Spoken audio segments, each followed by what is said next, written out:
అదేవిధంగా మరి నిన్న ముఖ్యమంత్రి గారు చిలుకూరు పోయిండు. మొట్టమొదటిసారిగా ఒక స్కూల్ పోయిండు ముఖ్యమంత్రి గారు. చిలుకూరు పోయి ఆయన ఎట్లా తిన్నాడు, పిల్లలు ఎట్లా కూర్చోబెట్టుకున్నాడు, అవన్నీ ఇక్కడ చర్చ అనవసరం. కానీ విషయం చెప్పాలి. ఆయన మాట్లాడుతూ ఏమన్నాడు, ఇది అందరూ తెలంగాణ ప్రజలు గమనించాలి. ఎందుకంటే అబద్ధాలే ఊపిరిగా బతుకుతున్న ఈ ముఖ్యమంత్రి గారు నిన్న ఇంకొక పిల్లల ముందర, ముక్కు పచ్చలారని పిల్లల ముందర ఒక చక్కటి అబద్ధం చెప్పిండు. ఆయన ఏం చెప్పిండండి ముఖ్యమంత్రి గారు? గత ప్రభుత్వంలో ఏమీ జరగలేదు ఈ పిల్లలకు. గత ప్రభుత్వంలో ఎప్పుడు కూడా డైట్ ఛార్జీలు ఇవ్వలేదు. గత ప్రభుత్వంలో ఎలాంటి తిండి పెట్టలేదు, కాస్మెటిక్ ఛార్జీలు ఇవ్వలేదు. అందువల్ల ఈ గురుకులాల ప్రతిష్ట అంట పూర్తిగా మంట కలిసిందంట. ఆ ప్రతిష్ట మంట కలిసిన గురుకులాలను మళ్ళీ రిపేర్ చేసే బాధ్యత ఈ ముఖ్యమంత్రి గారు రేవంత్ రెడ్డి గారు తన భుజస్కంధాల మీద మోచుకుంటూ ఇవాళ మళ్ళీ నేను చేసిన ఇవన్నీ అని చెప్తున్నాడు ఆయన ముఖ్యమంత్రి గారు. నేను గౌరవ ముఖ్యమంత్రి గారికి ఒక సవాలు వేస్తున్నా. అయ్యా ముఖ్యమంత్రి గారు, మీ దగ్గర ఉండే డేటా తీసుకోనండి, మా దగ్గర ఉండే డేటా మేము తీసుకొని వస్తాం. ఇద్దరం కలిసి మీరు ఏ తెలంగాణ అమరవీరుల స్తూపం ముందరైతే మా ఎమ్మెల్యేలను, మా ఎమ్మెల్సీలను వాళ్ళు రాజ్యాంగబద్ధమైన డ్యూటీకి అసెంబ్లీకి పోతుంటే అడ్డుపడి అరెస్ట్ చేసినారో, అదే అమరవీరుల స్తూపం దగ్గర అమరవీరుల ఆత్మల సాక్షిగా డిబేట్ కూర్చుందాం రాండి.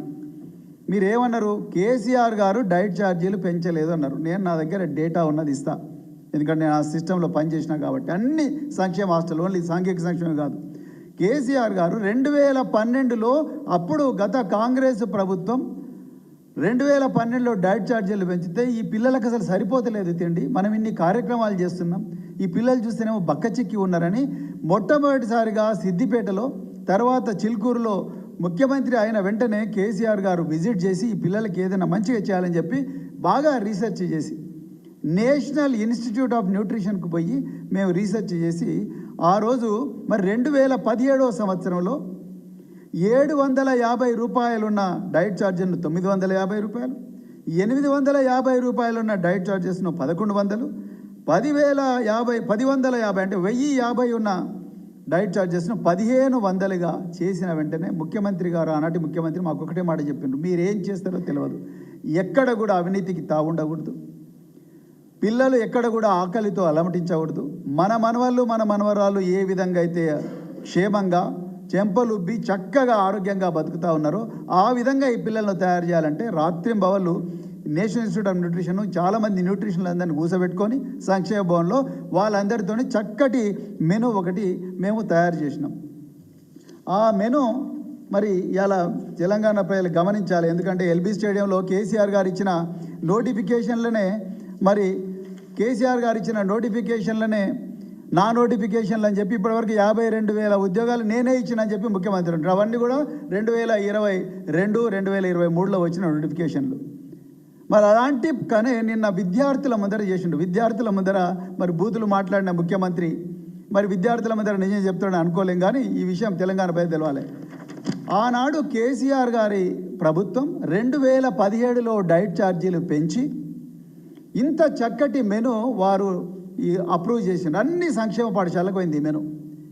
అప్పుడే కేసీఆర్ గారు గమనించి, ఏమయ్యా మరి డబ్బున్న వాళ్ళే తినాలన్నా మటను, పేదవాళ్ళు తినకూడదా, ఈ పిల్లలకు కూడా మటన్ పెట్టాలి, అవసరం అనుకుంటే యాటలు స్కూళ్ళల్లోనే కోయాలి, ఎక్కడో మార్కెట్లలో పోయి తీసుకొచ్చాడు కాదు, యాటలు స్కూళ్ళల్లోనే కోయాలి అని చెప్పి మరి ఆ పిల్లలకు 4 సార్లు చికెను, 2 సార్లు మటను, 5 సార్లు ఎగ్గు, అదేవిధంగా రాగి మాల్టు ఇవన్నీ ఇచ్చి నెయ్యి కూడా ఇచ్చిన, ఒక సన్న బియ్యం ఇచ్చి నెయ్యి ఇచ్చిన గొప్ప మానవతావాది, ఒక గొప్ప తండ్రి లాంటి వ్యక్తి కేసీఆర్ గారు.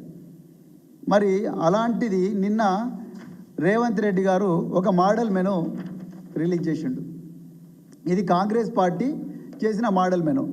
తెలంగాణ ప్రజలు జాగ్రత్తగా గమనించాల్సింది ఏంటంటే ఈ మెనుకు మా మెనుకు ఏమి తేడా లేదు. మేము 4 సార్లు చికెన్ పెట్టినాము, మీరు 4 సార్లు చికెన్ పెడుతున్నారు. మేము 2 సార్లు మటన్ పెట్టినాము, మీరు 2 సార్లు మటన్ పెడుతున్నారు. మేము 5 సార్లు ఎగ్ ఇచ్చినాము, మీరు 5 సార్లు ఎగ్ ఇస్తున్నారు. మరి మీరు చేసింది ఏంది? మరి మీరు సోషల్ మీడియాలల్లో ఎక్కడ చూడు 40% పెంచినాం, విప్లవం సృష్టించినాం, భూమి బద్దలైంది అని మరి డాంబికాలు కొడుతున్నారు కదా. మరి మెను మంచిగా మీరు ఇంకా గొప్ప మెను తీసుకురావాలిగా. ఇదేమో మేము ఇచ్చిన మెను, వాళ్ళు ఇచ్చిన మెను, ఏమీ తేడా లేదు. మీరు ఏ ప్రిన్సిపల్ అని అడగండి. ఆనాడు కేసీఆర్ ప్రభుత్వం ఏం పెట్టినరో అదే రేవంత్ రెడ్డి పెడుతున్నాడు. మరి దానికి ఇంత వనభోజనాల డ్రామా ఎందుకు రేవంత్ రెడ్డి గారు? మేమైతే ఏమి ఛార్జీలు ఇవ్వడం లేదు. ఇంకొకటి మీకు చెప్పాలి, కేసీఆర్ గారి ప్రభుత్వంలో 2017లో ఒకసారి డైట్ ఛార్జీలు పెట్టారు. 2023లో గంగుల కమలాకర్ గారు బీసీ సంక్షేమ శాఖ మంత్రి ఉన్నారు, సత్యవతి రాథోడ్ గారు, కొప్పుల ఈశ్వర్ గారు, వీళ్ళందరూ సంక్షేమ శాఖ మంత్రులుగా ఉన్నారు. వీళ్ళందరి ఆధ్వర్యంలో ఒక సబ్ కమిటీ వేసి డైట్ ఛార్జీలు మళ్ళా పెంచుదామని చెప్పేసి ఒక ప్రపోజల్ను సబ్ కమిటీ అప్రూవ్ చేసింది.